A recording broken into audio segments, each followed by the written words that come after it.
तो देखो आज अपन करेंगे नोबेल पुरस्कार, ठीक है। तो इसके बारे में कुछ जानकारी ले लेते हैं। इस साल नोबेल पुरस्कार 2024 में किसको किसको मिला है। तो इसमें जो मेन एग्जाम में पूछा जाता है कि किस क्षेत्र में किसको किसको ये पुरस्कार मिला है, तो आपको मेन ये नाम याद होना चाहिए, ठीक है। क्लियर है? तो अपन कोशिश करेंगे कि नामों को याद रखने का। तो पहले देख लेते हैं। तो ये देखो, नोबेल पुरस्कार स्वीडिश वैज्ञानिक अल्फ्रेड नोबेल की याद में दिया जाता है, ठीक है। ये जो नोबेल पुरस्कार है किसकी याद में दिया जाता है? स्वीडिश वैज्ञानिक अल्फ्रेड नोबेल की याद में दिया जाता है। और ये कब से दिया जा रहा है? तो ये 1901 से शुरू किया गया है देने के लिए, ठीक है।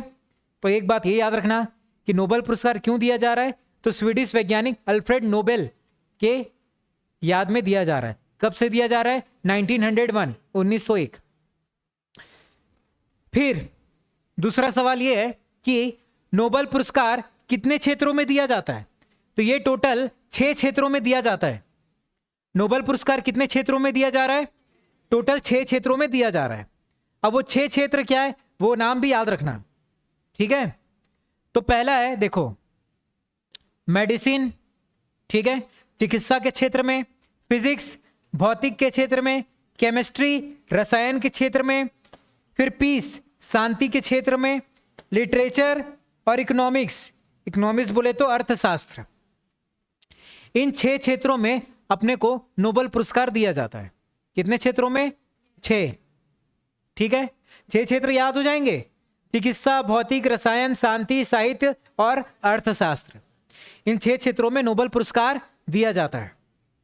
लेकिन शुरुआती दौर पे जब 1901 में शुरुआत किया गया था, तब 6 क्षेत्रों में नहीं दिया जाता था, तब सिर्फ 5 ही क्षेत्रों में दिया जाता था। और वो 5 क्षेत्र कौन सा है? ये इकोनॉमिक्स को हटा दो, ठीक है। चिकित्सा, भौतिक, रसायन, शांति और साहित्य, इन 5 क्षेत्रों में ही दिया जाता था शुरू में। उसके बाद 1968 में अर्थशास्त्र को भी जोड़ दिया, इकोनॉमिक्स को भी जोड़ दिया, ठीक है। 1968 में इसको शुरू किया गया और 1969 में पहली बार प्रदान किया गया। तो याद रहेगा, किसकी याद में देते हैं? अल्फ्रेड नोबेल की याद में। कितने क्षेत्रों में देते हैं? पहले कितने क्षेत्रों में दिया जाता था, बाद में कौन से क्षेत्र को ऐड किया गया? इकोनॉमिक्स को ऐड किया गया। 1968 में ऐड किया गया और 1969 से देना चालू किया गया। इतना समझ गए? ये 6 क्षेत्र याद हो जाएंगे। ये तो आपके सब्जेक्ट ही है, physics, chemistry, literature, economics, peace और मेडिसिन याद रख लेना, ठीक है। हो गया याद? उसके बाद अब ये देता कौन है वो देखना। तो देखो, ठीक है, यहां पर अवार्ड कौन दे रहा है और कौन सा देश दे रहा है वो लिखा हुआ है। तो फिजिक्स के क्षेत्र में कौन देता है, कौन सी संस्था देती है? रॉयल स्वीडिश एकेडमी, जो कि कौन से देश की है? स्वीडन, ठीक है। तो रॉयल स्वीडिश एकेडमी फिजिक्स के क्षेत्र में नोबेल पुरस्कार देता है, ठीक। ये फिजिक्स वाला हो गया। फिजिक्स के बाद केमिस्ट्री, केमिस्ट्री के क्षेत्र में भी रॉयल स्वीडिश एकेडमी ही देता है। फिजिक्स में भी यही देता है, केमिस्ट्री में भी यही देता है, इसका मतलब दोनों में। उसके बाद इकोनॉमिक्स, इकोनॉमिक्स में भी कौन देता है? रॉयल स्वीडिश एकेडमी, ठीक है। फिजिक्स में भी यही दे रहा है, केमिस्ट्री में भी यही दे रहा है और इकोनॉमिक्स में भी यही दे रहा है। कौन? Royal Swedish academy. और देश कौन सा है? स्वीडन ही है। एक ही चीज याद हो गया। फिर उसके बाद लिटरेचर में अब रॉयल स्वीडिश एकेडमी नहीं है, सिर्फ क्या है? स्वीडिश एकेडमी, ठीक है। फिर मेडिसिन में कौन देता है? Nobel assembly at the Karolinska institute, ये देता है। मेडिसिन वाला थोड़ा अलग हो गया, नोबेल असेंबली वाला। उसके बाद शांति के क्षेत्र में कौन देता है? Norwegian Nobel committee. देश कौन सा है? नॉर्वे। तो ये जो शांति वाला है ना, इसमें देश चेंज हो गया। कौन सा देश आ गया? नॉर्वे आ गया, ठीक है। संस्था का नाम याद रहेगा, शुरू के स्टार्टिंग में रॉयल स्वीडिश, रॉयल स्वीडिश, फिर उसके बाद स्वीडिश, फिर नोबेल असेंबली, फिर नॉर्वेजियन नोबेल, याद रहेगा, ठीक है। पहले फिजिक्स है, फिर केमिस्ट्री है, फिर इकोनॉमिक्स है। तीनों में कौन दे रहा है? रॉयल स्वीडिश, क्लियर है। उसके बाद कौन है? मेडिसिन, लिटरेचर और मेडिसिन। लिटरेचर को कौन दे रहा है? Swedish academy. मेडिसिन कौन कौन दे रहा है? नोबल असेंबली और शांति वाले का नॉर्वेजियन नोबल। इसमें देश चेंज हो गया, इसमें नॉर्वे आ गया, बाकी सब में कौन है? स्वीडन। ठीक, अब 2024 में किसको किसको मिला वो याद रखते हैं। ठीक है, तो पहला देखो फिजिक्स। ठीक है, फिजिक्स में किसको किसको मिला है? तो देखो, जैसे ही हम लोग फिजिक्स सुनते हैं तो हमारे दिमाग में एक साइंटिस्ट का नाम जरूर आता है। जैसे ही अपन फिजिक्स सुनते हैं तो हमारे देश में एक साइंटिस्ट का नाम जरूर आता है, और एक बहुत सारा मेम भी बनता जाता है कि अगर ये साइंटिस्ट नहीं होता तो हमको फिजिक्स पढ़ने का भी जरूरत नहीं पड़ता। वो साइंटिस्ट कौन है? ये जिसके सिर में क्या गिरा है? हाथी, एप्पल गिरा है भाई। ठीक है, जिसके सिर में क्या गिरा है? एप्पल। तो ऐसा कहा जाता है ना, अगर ये एप्पल के पेड़ के नीचे बैठा नहीं रहता, इसके ऊपर एप्पल नहीं गिरता, तो कभी अपन पढ़ते ही नहीं, ऐसा भी बोलते हैं फिजिक्स। ऐसा मैं नहीं बोल रहा हूं, ऐसा जो मेम आता है, जो जोक वगैरह सर्कुलेट होता है, उसमें ऐसा लिखा जाता है। ठीक है, तो ये देखो, इसका नाम क्या है? इसका नाम क्या है? न्यूटन। क्या नाम है इसका? न्यूटन, है ना। जब भी आप फिजिक्स सुनोगे तो न्यूटन का आपको याद आएगा ही, इसके बिना फिजिक्स अधूरा है। फिर ये कहां पर बैठा है? पेड़ के नीचे, मतलब किसी न किसी खेत खलियान टाइप की जगह में बैठा होगा ना भाई। ठीक है, और उसको अपन क्या बोलते हैं? खेत खलियान जगह को फील्ड बोलते हैं। फील्ड मतलब क्षेत्र, क्षेत्र मतलब एरिया। आ रहा समझ में? तो ये किसी न किसी फील्ड में बैठा है। कौन? न्यूटन। फील्ड मतलब एरिया, क्षेत्र। ठीक है, तो न्यूटन और फील्ड ये याद रखना, तभी आपको ये फिजिक्स वाला अवार्ड याद होगा। समझ आ गया ये? अब देखो, अब ये फिजिक्स के क्षेत्र में मिला किसको है? तो क्या लिखा है? जॉन हाउफील्ड। क्या मिला है? तो देखो यहां पर फील्ड करके आ रहा है, आ रहा है वर्ड, याद हो जाएगा। उसके बाद जैसे न्यूटन लिखते हैं ना, वैसे यहां पर क्या है? हिंटन। Newton, Hinton. तो ये टन को याद रख लेना, न्यूटन, हिंटन, तो याद हो जाएगा। फिजिक्स वाले में न्यूटन याद है तो यहां पर हिंटन याद रहेगा। और किसी न किसी जगह में बैठा है, जगह को फील्ड बोलते हैं, तो फील्ड याद रहेगा। ठीक है, हो गया फिजिक्स वाला याद। अब ये क्यों दिया गया है इसको पढ़ लेना, क्योंकि एग्जाम में पूछेगा, नाम पूछेगा। उसके बाद लिटरेचर, साहित्य के क्षेत्र में किसको दिया गया? कौन से क्षेत्र में? ठीक है, साहित्य मतलब लिटरेचर। अब जैसे कि जो लिटरेचर होता है, साहित्य, नॉर्मली जिन लोगों को इंटरेस्ट नहीं रहता उतना पढ़ने में, उनको बोरिंग लगता है। ठीक है, साहित्य पढ़ने में क्या लगता है? बोरिंग। साहित्य पढ़ने में बोरिंग लगता है, तो ऐसा लगता है कोई पढ़ के हमारे कान में सुना दे तो हम सुन लेंगे, लेकिन खुद से पढ़ने में क्या लगता है? एकदम मौत आता है। ठीक है, लेकिन कोई पढ़ के सुना दे तो अपन कान लगा के सुन लेंगे। तो यहां पर याद रखना कान, ये देखो कान लिखा है ना, तो हान कांग। ठीक है, तो कान वर्ड को याद रखना, समझ गए? इससे आपको साहित्य याद आ जाएगा। ठीक है भाई,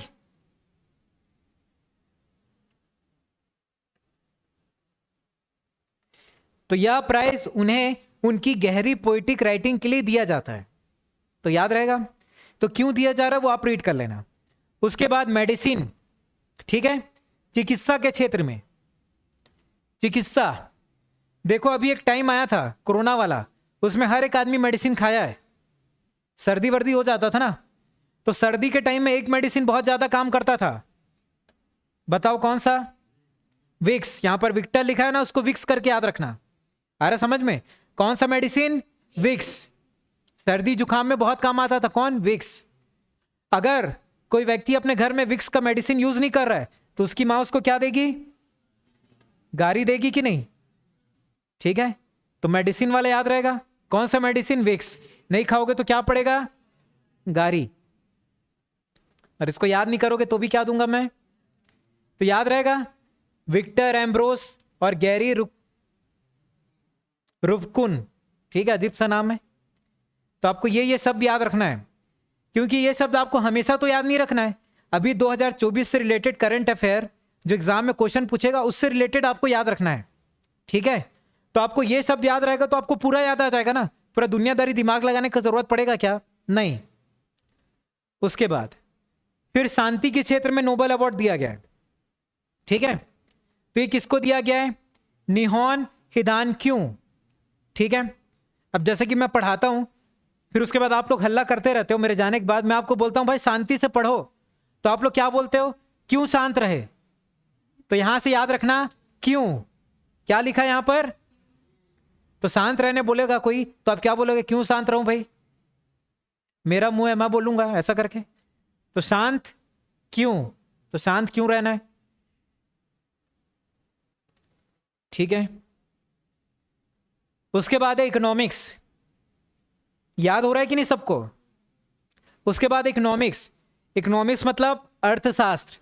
अर्थशास्त्र में हम ज्यादातर कौन सी चीजों के बारे में पढ़ते हैं? तो हम पैसे से रिलेटेड चीजों के बारे में ज्यादा पढ़ते हैं ना। अर्थशास्त्र में पैसों से रिलेटेड चीजों के बारे में ज्यादा पढ़ते हैं। तो यहां पर नाम याद रखना, एक व्यक्ति जिसका नाम क्या है? साई। साई के पास बहुत पैसा है। साई के पास, जो साई नाम का व्यक्ति है उसके पास बहुत पैसा है। पैसा मतलब अर्थशास्त्र याद रखना, इकोनॉमिक्स। तो साई नाम के व्यक्ति के पास बहुत पैसा है।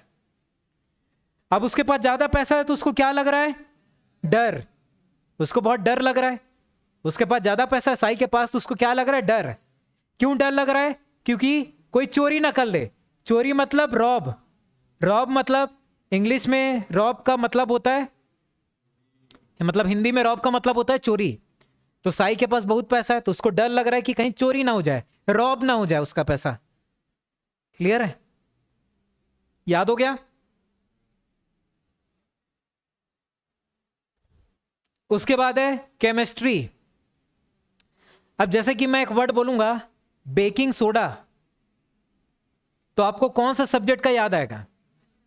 केमिस्ट्री का याद आएगा ना। बेकिंग सोडा बोलूंगा तो केमिस्ट्री का याद आएगा कि नहीं? या बेकिंग वर्ड भी बोलूंगा तो केमिस्ट्री का ही याद आएगा, किसी और सब्जेक्ट का तो आएगा नहीं। तो यहां पर जैसे लिखा है बेकर, क्या लिखा है? तो बेकर से आप जोड़ सकते हो कि केमिस्ट्री वाला ही होगा करके। आ रहा समझ में? तो यहां पर बेकर को अपन शब्द बना लेंगे बकर। मस्ती मजाक करते उसको बकर बोल देते हैं, तो बकर। ठीक है, तो कोई बकर कर रहा है। कैसे बकर कर रहा है? जंप कर करके, ऐसा कूद कूद के। ठीक है, कोई कैसे बकर कर रहा है? जंप कर करके। अब कोई बकर करेगा तो आपको क्या आएगा? हंसी आएगा कि नहीं? और हंसी तो वैसा नहीं है, हंसी आएगा कि नहीं? कोई बकर करेगा, जंप कर करके कोई बकर कर रहा है तो आपको क्या आएगा? हंसी आएगा। ठीक है, तो इससे याद रखना किसका? केमिस्ट्री का। ठीक है, तो इससे सारे हो गए। तो अब मैं जब नाम बोलते जाऊंगा आप अपने ध्यान में लाना। ठीक है, अभी तो आपने इस नाम को अच्छे से रीड नहीं किया है। ठीक है, तो जैसे मैं बताऊं पहले दिमाग में पहले उसको लाना, उसके बाद इस नाम को अच्छे से रीड भी करना। तो जैसे मैं बोलूं फिजिक्स, तो फिजिक्स में कौन याद आ रहा है? फील्ड और हिंटन। जैसे न्यूटन का हिंटन और एक फील्ड करके था। उसके बाद शांति के क्षेत्र में शांति क्यों करके बताया था, शांति वाले में। ठीक है, फिर इकोनॉमिक्स में पैसे से रिलेटेड है तो साई करके था। फिर डर और रॉबिन्सन, रॉब। याद आ रहा है? केमिस्ट्री में क्या था? ठीक है, क्या था? बेकर और एक जंप वाला था। फिर हंसी। फिर साहित्य में हैन कांग, कान करके था ना। तो याद आ रहा है कि नहीं सबको? याद आ रहा है? ठीक, तो इस नाम को अच्छे से आप एक बार रीड करना। ठीक है, जब पीडीएफ आपको मिलेगा तो इसको अच्छे से क्या करना है? आपको रीड करना है। ठीक है, अब उसके बाद कुछ और एक्स्ट्रा भी देख लेते हैं। जैसे कि अगर ऐसा पूछा जाए सबसे कम उम्र में किसको नोबेल अवार्ड मिला है? ठीक है, तो सबसे कम उम्र में किसको अवार्ड मिला है? मलाला यूसुफजई को। मलाला यूसुफजई को सबसे कम उम्र में नोबेल अवार्ड मिला है। कम उम्र मतलब कितना उम्र? 17 साल की उम्र में, और 2014 में मिला है, और शांति के क्षेत्र में मिला है। ठीक है, तो सबसे कम उम्र में नोबेल अवार्ड किसको मिला है? मलाला यूसुफजई को। और ये कहां की है? पाकिस्तान की रहने वाली है। और क्या पाकिस्तान में शांति रहता है क्या? और इसको शांति के क्षेत्र में मिला है। याद रहेगा? वहां हमेशा क्या रहता है, खतरा। तो इसको कौन सी उम्र में मिला है? तो याद रहेगा, मलाला यूसुफजई, शांति के क्षेत्र में मिला है। उसके बाद सबसे कम उम्र वाला हो गया, तो सबसे अधिक उम्र वाला भी। तो सबसे अधिक उम्र में नोबेल अवार्ड किसको मिला? जॉन गुड इनफ को। किसको मिला? गुड मतलब अच्छा, बहुत उम्र का हो गया फिर भी एकदम अच्छा ही है, तभी तो इसको नोबेल अवार्ड मिला। कितने वर्ष में? 97। 100 में 3 कम था, तभी इसको क्या दे दिए? Nobel award. कौन से क्षेत्र में? रसायन, केमिस्ट्री के क्षेत्र में दिया गया। ठीक है, याद रहेगा। कम उम्र वाली कौन है? मलाला यूसुफजई। ज्यादा उम्र वाला कौन है? John Goodenough. मलाला यूसुफजई को कौन से क्षेत्र में मिला? शांति। और जॉन को किस में मिला? रसायन। पता नहीं कौन सा रसायन यूज किया, इतने दिन तक जी लिया ये, तो ऐसे याद रख लेना। इतने दिन तक ज्यादा उम्र वाले को मिला है तो रसायन, कोई ना कोई केमिकल यूज किया होगा तभी ज्यादा दिन तक जिया है। उसके बाद पहला भारतीय जिसको नोबेल मिला है, नोबेल अवार्ड, तो पहले भारतीय कौन है? रविंद्रनाथ टैगोर। कब मिला? 1913 में। और कौन से क्षेत्र में मिला होगा? साहित्य के क्षेत्र में, क्योंकि ये लिखने का ही काम करते थे। ठीक है, और साहित्य को कैसे सुनोगे? कान लगा के। ठीक है, तो पहले भारतीय जिनको नोबेल अवार्ड मिला है रविंद्रनाथ टैगोर। कब मिला? 1913 में। उसके बाद यह पूछा जाएगा सबसे अधिक बार नोबेल अवार्ड किसको मिला है? सबसे ज्यादा किसको मिला है? तो वो है रेड क्रॉस को। किसको मिला है? ये देख रहे हो ना, साइन है ना, ये रेड क्रॉस का ही तो साइन है। कितने बार मिल गया? तो 3 बार। और कौन से क्षेत्र में? शांति के क्षेत्र में। शांति के क्षेत्र में किसको मिला था? मलाला यूसुफजई को मिला था 17 साल की उम्र में। और ज्यादा उम्र में किसको मिला? जॉन गुडइनफ को, रसायन के क्षेत्र में। उसके बाद भारत में पहले किसको नोबेल अवार्ड मिला? पंडित रविन्द्रनाथ टैगोर को 1913 में। और सबसे अधिक बार किसको मिला? कौन से क्षेत्र में?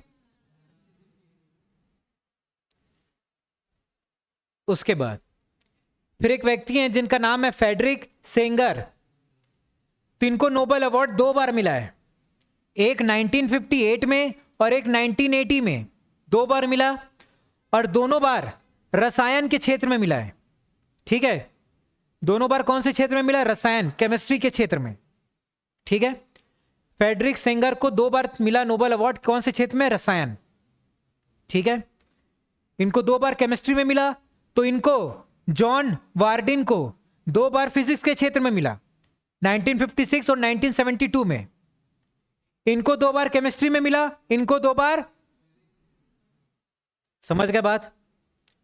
फ्रेडरिक सेंगर को 2 बार केमिस्ट्री में, जॉन वार्डिन को 2 बार फिजिक्स में। याद हो जाएगा। उसके बाद इनका नाम सुने होगे, मैडम क्यूरी। Madam Curie.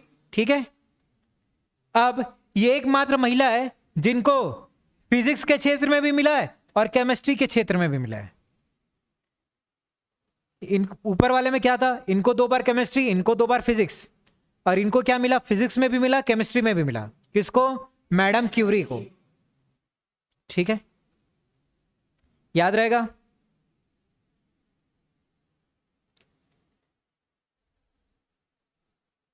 ठीक, तो इतना था हमारा नोबेल अवार्ड।